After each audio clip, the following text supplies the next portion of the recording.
आपल्या यूट्यूब चॅनलमध्ये सर्वांचं स्वागत आहे. आज आमच्या मम्मीनं आळूची वडी बनवलेली मस्तपैकी क्रिस्पी. आवाज बघा एकदम क्रिस्पी झालेली आहे. इकडं थोडीशी वडी, इकडं वडी अजून तळायचं चाललं आहे.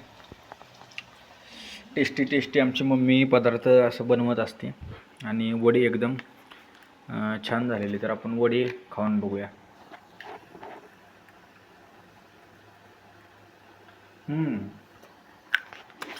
एकदम टेस्टी झालेली वडी. पांढरे तीळ वगैरे टाकलेले आणि मस्त असं टेस्ट आलेली आळूची वडीची. तर असंच पावसाळ्यात गरम बनवून खाण्याची मजाच वेगळी आहे.